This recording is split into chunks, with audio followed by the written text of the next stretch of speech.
111 करोड़ तक केस हो सकते हैं। यह दावा एक अमेरिकी संस्था ने किया है। CDDEP नाम की संस्था का ये अनुमान है। जो सबूत मिल रहे हैं वो इस बात की तरफ इशारा कर रहे हैं कि भारत की अच्छी खासी आबादी में बिना लक्षण वाले या कम गंभीर संक्रमण के मामले दिख सकते हैं। इसी तरह का दावा दूसरे देशों के लिए भी किया गया है। जी हाँ, चीन, इटली, अमेरिका, ब्रिटेन और स्पेन जैसे दूसरे देशों में भी लंबे अंतराल के बाद कोरोना वायरस के मामलों का अचानक विस्फोट दिख सकता है।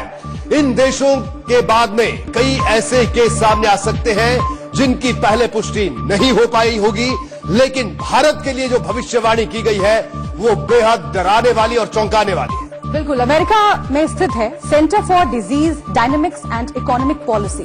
इसने सनसनीखेज भविष्यवाणी की है जिसकी मुख्य बातें हम आपको दिखा रहे हैं। CDDEP के मुताबिक सितंबर के आखिर तक भारत में कोरोना वायरस संक्रमण का मामला बढ़कर कितना हो जाएगा? 111 करोड़ हो सकता है, यानी कि ज्यादातर जो आबादी है वो कोरोना से संक्रमित हो जाएगी।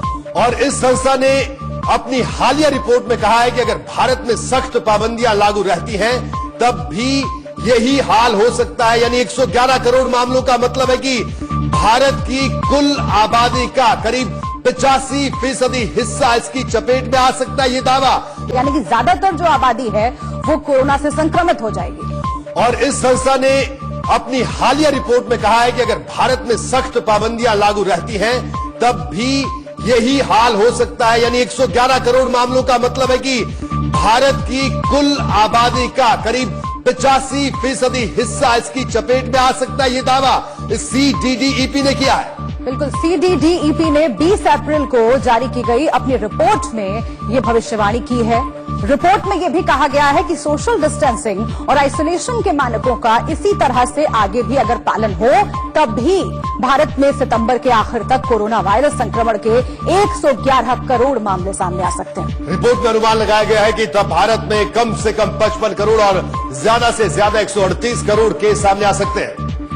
खास बात यह है कि भारत की कुल आबादी ही 130 करोड़ के करीब है। लिहाजा इस भविष्यवाणी की माने तो देश की पूरी आबादी ही लगभग कोरोना की चपेट में होगी।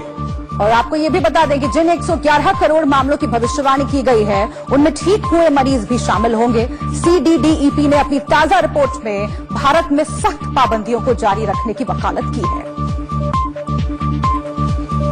जी आप एक अच्छी खबर पर भी नजर डाल लेते हैं।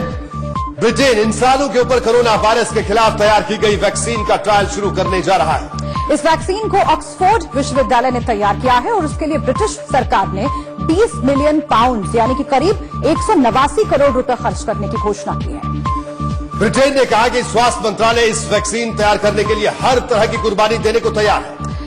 वजह यह है कि ये कोरोना वायरस महामारी से लड़ने में निर्णायक भूमिका निभा सकता है। एक इंजेक्शन जिसके बारे में ये पता ना हो कि वो शरीर पर कैसा असर डालेगा, क्या आप वैसा इंजेक्शन लगाने को तैयार होंगे? किसी ना किसी का तो हिम्मत दिखानी ही पड़ेगी। इंसानियत के लिए अपने शरीर को खतरे में डालना ही होगा।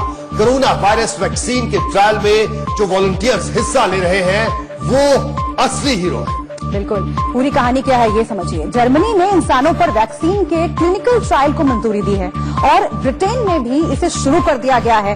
पहली बार कोरोना वायरस वैक्सीन का मानव ट्रायल किया जा रहा है। वैक्सीन का मानव ट्रायल ये अपनी तरह का पहला है और इसमें क्या क्या स्टेजेस हैं ये हम आपको दिखाते हैं। पहला स्टेज आप देखिए, 2 से 10 लोग इसमें शामिल होंगे। इस टेस्ट में क्या शामिल होगा, इंसान के लिए कितनी सुरक्षित है ये वैक्सीन, सबसे पहले तो ये तलाशना होगा। और जो मात्रा है वो हर इंसान के लिए कितनी प्रभावी है, कितनी जरूरी है, ये इस पहले फेज में देखा जाएगा।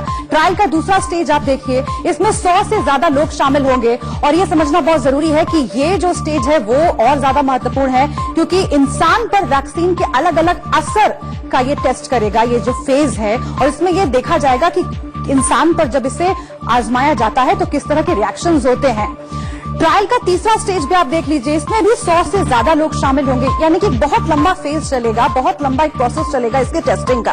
तीसरे फेज में 100 से ज्यादा लोग शामिल हैं। वैक्सीन के असर के साथ उसका ड्यूरेशन जो है, कितने दिनों में ये कारगर साबित होगा और इस तरह की जो चीजें हैं जांची जाएगी। तो ये 3 स्टेजेस में वैक्सीन का जो मानव ट्रायल है उसका प्रोसेस हम आपको समझा रहे हैं।